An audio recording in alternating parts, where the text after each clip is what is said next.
各位观众朋友们，大家好，我是何威，我是一名会说中文的医学生，祝大家新年快乐！我猜啊，看我这一期视频的观众朋友们的新年愿望，肯定有一些是开始学中文，或者是把中文学得更好，对不对？所以在这一期视频里边，我要跟大家分享一下2024年怎么学中文。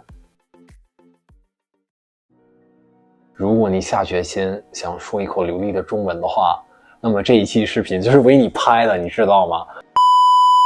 这一期视频对你来说一定有非常大的收获，所以建议大家往下看。如果你还没有想好你要不要学中文，我还是鼓励你试一试吧，了解一下学外语的底层逻辑，也有可能你会像我一样，在学习这门外语的过程中，就已经发现了，这门外语已经改变了自己的人生。本期分成这几个部分，首先心态，其次习惯，然后呢学习方法，然后最后就是学习资料。行，那我们话不多说，就开始吧。对了，忘了跟大家说一声，因为加字幕实在是太麻烦了，所以下面的内容还是直接说英文吧，请大家见谅。Starting with your 心态 or your mindset. Now, I just want to tell you that learning Chinese is actually really tough, and as a result of this, the majority of people will just give up. But we're going to be talking a bit about how to mitigate the chances of that happening. Secondly, learning Chinese is a marathon, not a sprint. So I reckon for the majority of people, you're going to have to be putting in consistent effort of dedicated studying for a few years to see results and eventually reach fluency. And you've got to remember that not everyone has loads and loads of time to put into learning Chinese, and I completely get that. So you've kind of got to base your goals and your milestones of learning Chinese around your lifestyle and also the amount of time you actually have to dedicate to studying. So in other words, don't try and measure yourself against other people and their progress. And also don't try and set yourself the goal as to try and learn Chinese as fast as possible or something like that. Finally, habits beat willpower every single time. And that leads us nicely onto the next section where we're going to be talking about habits. So throughout this video, I'm going to be sharing tips on how to prevent burnout, to keep up your motivation, and in general, just to stay focused on learning Chinese. So as I mentioned earlier, habits are probably the crux of learning anything or sticking at something for a long time.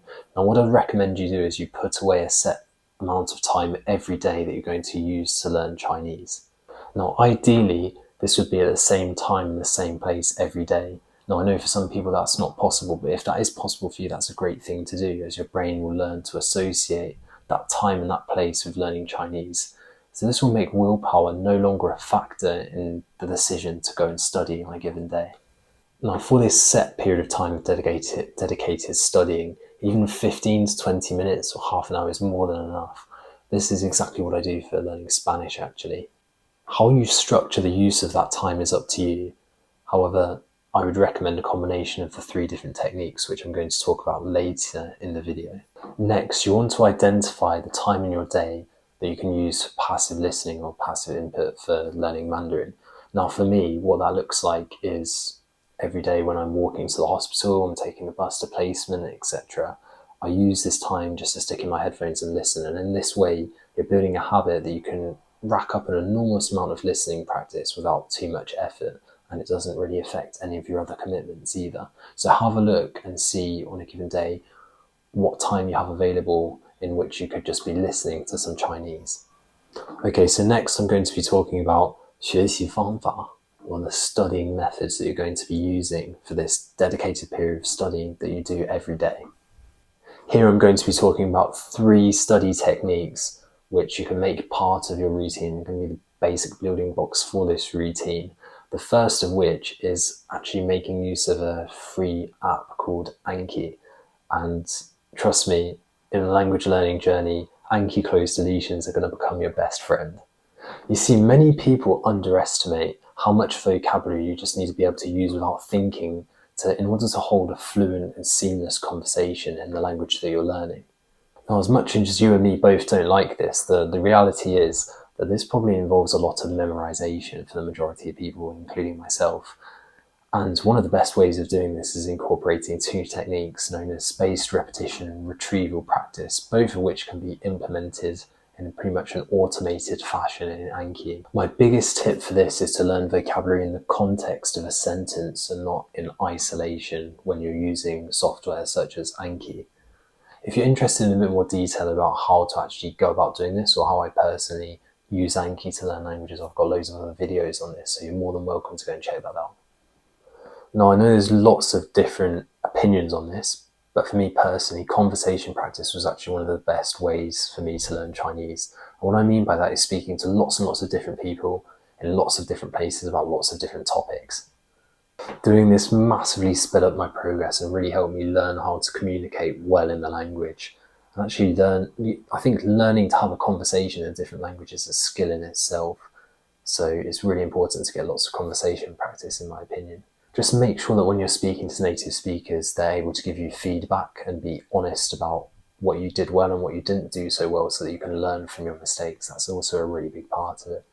For me, speaking practice actually gave me a lot of motivation, as I could really see my progress from the different conversations I was having. I found it a bit easier, I understood more, etc.